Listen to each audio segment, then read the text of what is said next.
Today what we're going to do is we're going to take a look at 11.4, which is chapter 11, section 4, and we're looking at circles today. So in the past sections, we have taken a look at the perimeter and the area of certain polygons. And we're going to switch gears a little bit. We're going to talk a little bit about circles. So first of all, a definition is the diameter is the distance across a circle going through the center. So if I were to look at this circle, if I have a center of the circle, the diameter would go from one side of the circle to the other side of the circle, and it would go through the center. So that is the definition of the diameter. If I'm looking at the circumference of the circle, that's the distance around the circle. So it's very similar to perimeter of a polygon, but rather than the perimeter, it's called the circumference. So it's going all the way around the outside of the circle. Pi, and you're going to see this little symbol right here, is the ratio of the circumference of the circle to its diameter. So really when they figured out pi is they just took a bunch of circles and they took the circumference of all the circles and they divided it by their diameter, and they got closer and closer and closer to 3.14. So note that when we use 3.14, it's an estimate for pi, and when they ask for the exact answer, you're going to leave it in terms of pi. And so we'll look at that a little bit as we're doing the problems. You're also going to need to pay attention to some of the directions as we go. Okay, so the circumference of the circle has two formulas. One is 2 pi r, and the other one is pi d. The r stands for radius, and the d stands for the diameter. Some of you may say pi r squared. Well, the r squared, I'll just write it here.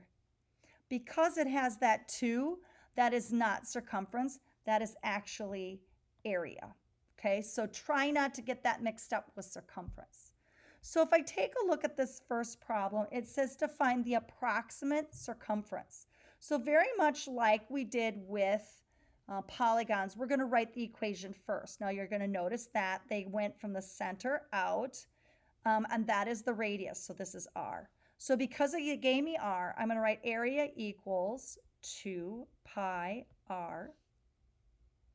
I'm going to go A equals 2, and it says the approximate.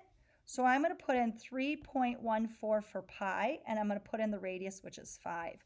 Notice I don't put a dot between all of them or put an X between all of them. It's better to use parentheses. So if I bring this through, my area is 31.4, and it's centimeters. Oops, I'm sorry, not area, circumference. So make sure, see how easy it is to make that mistake. Make sure you put circumference. So the circumference is 31.4 centimeters, and it's just centimeters because it's the distance around the outside. Now you're going to notice that it asks for the approximate. When they ask you for the exact, this is how you do these types of problems. So C equals, and you're going to notice that they gave you the diameter. Okay, so I'm going to go pi d. The circumference then is pi 12, and really it should be written as 12 pi, okay, and that would be meters. So again, you want to rewrite it then as the 12 in front of the pi, because again, it's kind of like first name, last name, and if you just put pi 12, that's awkward. So you want to make sure to flip-flop those around. So again, if they ask you for exact, you're going to leave the pi in the answer. If they're asking you for the approximation, what you're going to do is you're going to put 3.14 in and solve it through. Let's keep going. And it says to find the radius when the circumference is 18. So again, I'm going to grab my formula C equals, and I'm going to do 2 pi r because they say radius. They give me the circumference, which is 18, and it's 2 pi r.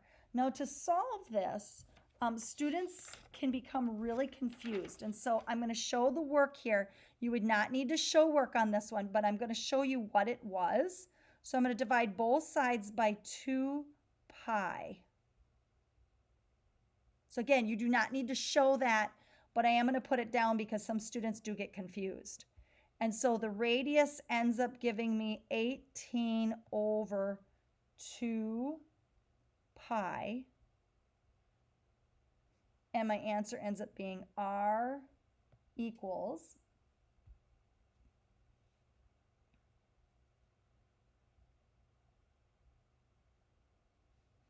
and I'm going to grab my calculator and I'm going to go 18 divided by, and I'm going to go 2 pi. Okay, let me double check that because I want to make sure that it's done correctly. So I'm going to take 18 divided by 2 and also pi. And I end up with 2.9, right? And then we'll go units. Okay. Now let's keep going. Let's pretend that doesn't exist there. Let's keep going, and it says find the diameter when the circumference is, and we'll pretend that this is 2 pi, okay? So I'm going to go ahead and I'm going to grab my formula, C equals pi d. I'm going to put in my circumference, 28 pi equals pi d, okay? And then again, I want d by itself, so it's you divide by pi, and you end up with your diameter equaling 28, and we'll call that units. Okay?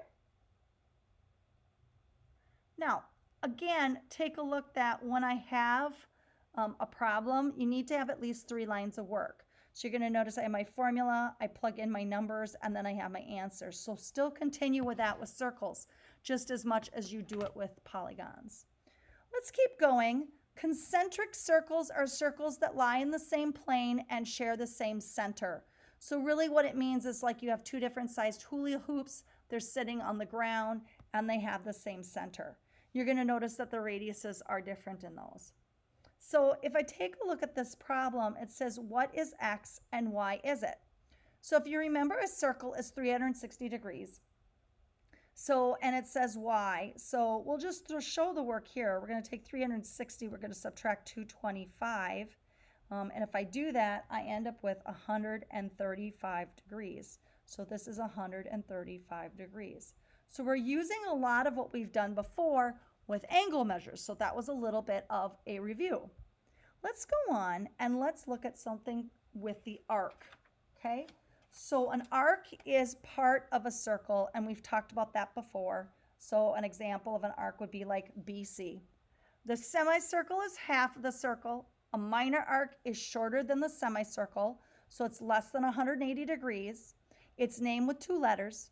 A major arc is longer than a semicircle. It's named with 3 letters, which means it's greater than 180 degrees. And we just dealt with that last chapter, so that should be kind of the same to you. If I look at this picture, a minor arc would be arc BC, because you're going to see that it's less than 180 degrees, and it's named with 2 letters. The major arc, again, it doesn't matter what I start with, but I'm going to start with B, and it's going to be A, and it's going to be C. Or you could go CAB. But you're never going to start with A and go like ABC. That wouldn't make sense. Okay, so you want to make sure you start with one and go around to name the arc. Adjacent arcs are arcs in the same circle that have exactly 1 point in common. So an example in this would be, let's say I have a point here and we'll call it A, and then we'll have another point, we'll call it B, and we'll have a third point, we'll call it C, okay? An adjacent arc would be arc AB, which is here, and arc BC, which is there. So they're next to each other, and they have 1 point in common, and the point that they have in common in this particular problem is B. Let's keep going and talk about arc length, okay? And we've talked about arc length before, but now we're going to talk more about arc length and arc measure. So arc length is a fraction of a circle's circumference. So really what that is that's the outside of the circle, and it's how much of it. The measure of an arc is the same as the measure of the central angle. So in other words, measure this is in degrees. So it's like 35 degrees, 45 degrees, that type of thing. Length is not measured in degrees. Length would be like centimeters. So I'm trying to find out, for example, how much yarn I would use to cover this part of my circle if I wanted to decorate it. When we look at the length of an arc, L equals, you take the measure of arc AB, whether it's like 60 degrees or 40 degrees, you divide it by 360, and then you multiply it by 2 pi r. There should be an r there. And the r stands for the radius. So let's go ahead and let's look at a couple of these. We're going to find the arc length. Now, this doesn't do a very good job at telling you what arc length they want you to find, but let's say you wanted to find the arc length of AB. So what you're going to do is you're going to go L equals, because that's what you're trying to find. Okay, I'm going to go the measure of arc AB all over 360 times 2 pi r. And if you write the formula, it makes it a lot easier. Okay, so the length equals, and I know the measure of arc AB is 90 degrees because of that symbol. So I'm going to go 90 over 360 times 2. And you can say pi. Pi is fine. And then the radius is, you'll see that the diameter is 24, so the radius is 28 divided by 2, which is 14. Notice I'm not just pulling 14 out of thin air. So you can go ahead and you can put that all in your calculator, and I encourage you to practice that. You're going to take 90 divided by 36 equals, and then times 2 times pi times 14. And if I end up doing that, the length of this is 21.98, and I end up with feet. And that's the length of this part right here. That's how much fabric or yarn would go there. Now let me take a look at this problem. This problem, what they want you to find is they want you to find the arc of xz. So they want you to find this measure, or that length, I should say. So L equals the measure of arc, and we're going to put xz all over 360 times 2 pi r.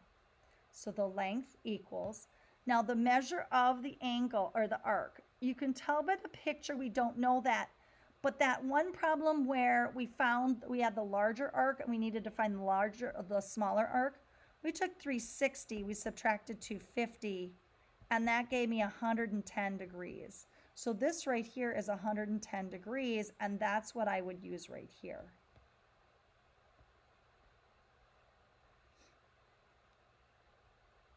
And the radius is 6. So again, you go ahead and you put it through your calculator. You should end up with 11.5 meters. And again, make sure that you pluck that through your calculator and know how to use your calculator. Okay?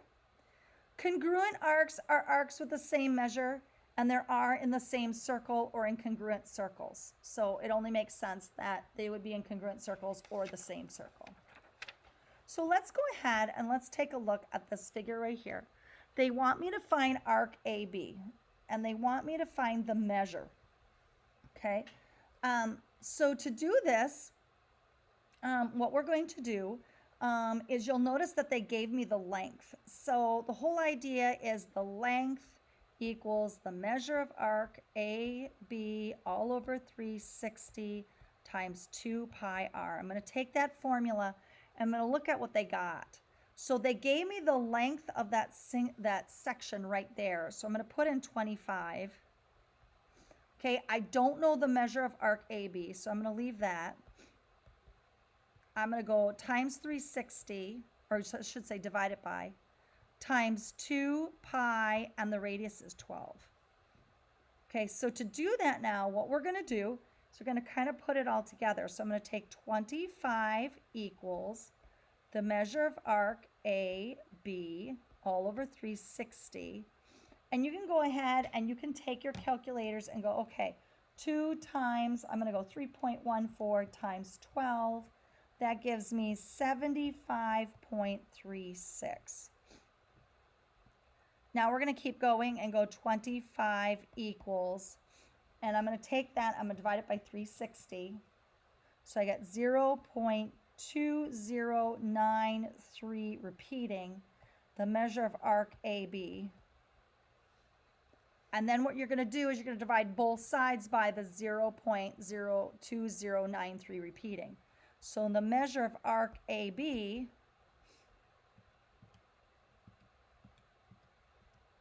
you should end up with 119.43, and it's degrees because that's the angle measure. So again, using that formula to help you through is really going to help. Okay? Now let's go ahead to the next problem, and it's asking you to find the circumference. Okay? So again, let's grab the circumference formula. C equals, looks like they gave me the radius, 2 pi r, okay? And you'll notice that as you're doing this, they did not give me the radius, so it's really hard to find that. So what we're going to do is we're going to go off to the side now, and we're going to use that L formula. L equals the measure of arc, CD, all over 360 times 2 pi r. So I'm going to use that formula to help me with this. Okay, I know the L, which is here.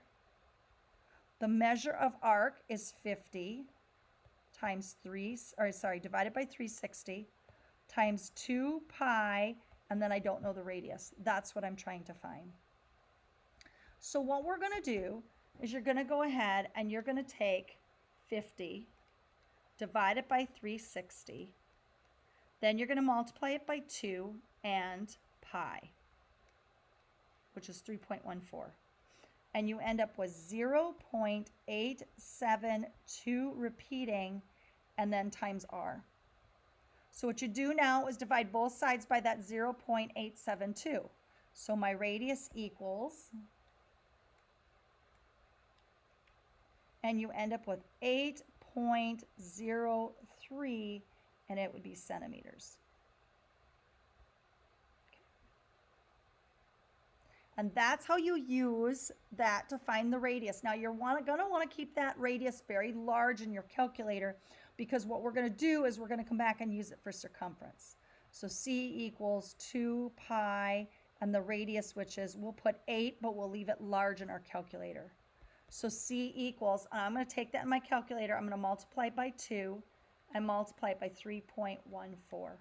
And when I bring that through, I get 50.4 centimeters. So now you found the circumference. So sometimes you can use and find the circumference, very straightforward. Other times you have to find the length formula. You have to use that to try to find your radius. And that is it for 11.4. If you have any questions, please make sure that you let me know.